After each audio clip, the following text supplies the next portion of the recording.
I blame Deku for the quality of Jump Force being crap. No, I'm just kidding, but it had potential, you know.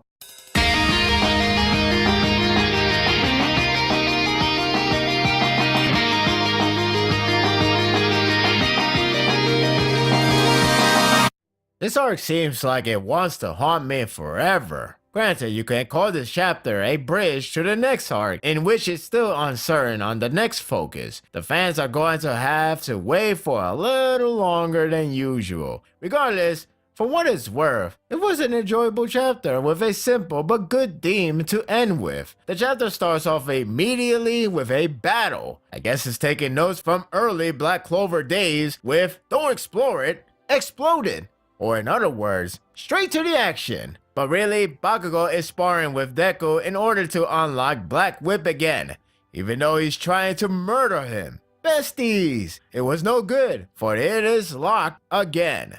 Won't that be amazing to go back to the old days? The flashback was designed to confirm one thing. All Might and Nana never got this experience. This is a cheap tool to open a door for expanded possibilities, considering this happened in a convenient manner.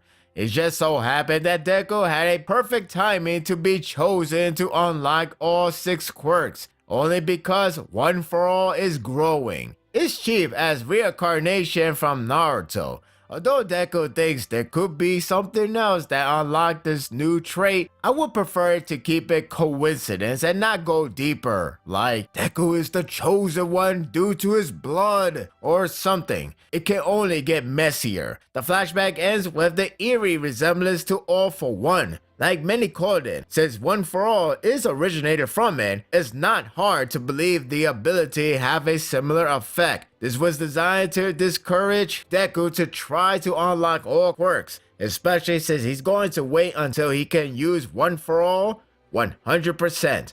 The trying to use it now without the right consciousness will result to the chaos scene, even if it was tamed. Deku goes into assumption that the reason why Black Whip won't unlock is because of what he feels currently. He last thought he will save them until he master One for All. If that's the case, it won't unlock due to his current feelings. By that logic, he can't try to feel about locking and unlocking back to back. It is overly elaborated, but basically he can try to use it at a short duration. It's simple enough. I seriously expect the power of love is begging for friendship power. Funny, because there's a manga that made me laugh out loud when the protagonist said, friendship power. It's not fairy tale. That's what makes it funny. Anyway, the scene shifts to more of amusing moments back at the dorm. Krishna and Tessa may not fall each other in the arc, but they are still bro team. Funny, I wouldn't mind a rematch back then.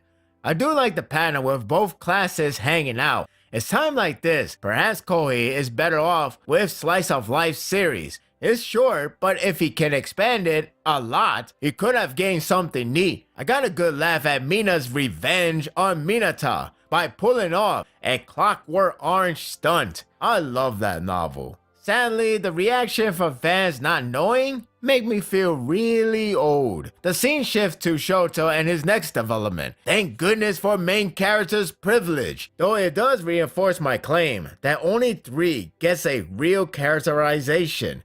With that said, he did come close to realize Deku's quirk as something abnormal. He didn't understand why he has 2 quirks all of a sudden, but because Deku's honesty on his manner of confusion, Shoto believes it easily. He's a smart guy, but dense at the same time. I do think he will catch on very soon, probably next in line if anything. The real highlight is his next step. Now that he is willing to use Flash Fire, he still needs to improve it a lot, which is why he decided to call the man who forced him to learn, Endeavor.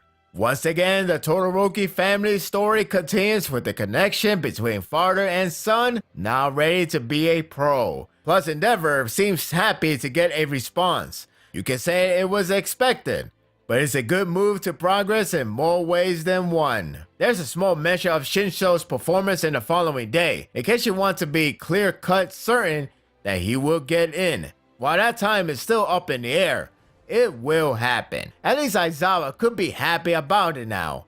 At this point, part of me thought, whatever happened to Monoma meeting with Eri? Luckily, that scene is the last part, and it begins with Monoma seen as the dark side of UA. Miria call him that. I don't have the volume, but that's good to know. As many would have guessed it, Aizawa called him to copy Eri's quirk. That sounds suicidal on paper, but the execution falls under a dud. Just like copying One for All, it is confirmed that Monoma can copy quirk and his nature, but the effect varies depending on what it does.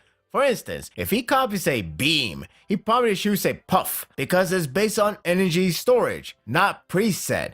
If it is preset like floating, then he can use it normally. That's one way to clarify the exclusivity. This upset Eri since she has yet to use her quirk, and when she does, it will go chaotic like before. This leads to a nice moment with her and Deku. He reassures her that her quirk is not dangerous or evil. It can be used for good as well. I gotta say, his example with a knife isn't a bad one. Part of me feels that Miria should have said this, especially he once said it, but oh well. It's Deku time. As he cheers her up, he realizes he's in a similar situation as hers with 6 quirks of Deku.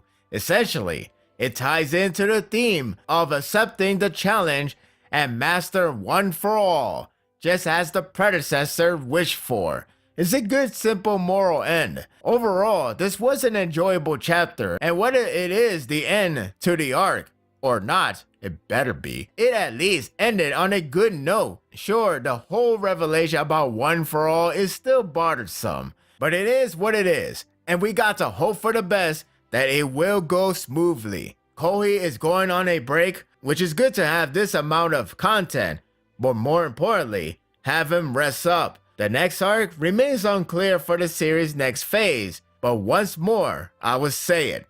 Here's hoping for the good old days of excitement. And that will do it for the review. I hope you enjoyed this one. But this ended on a good note for everyone, except for Mirio. He still can't get that quirk back. Poor guy. What do you think of the chapter? What do you expect the next focus will be for the next arc? Share your thoughts in the comment section. If you like this and want more of this, subscribe to my channel, and my world will be yours to stay. Until next time, take care.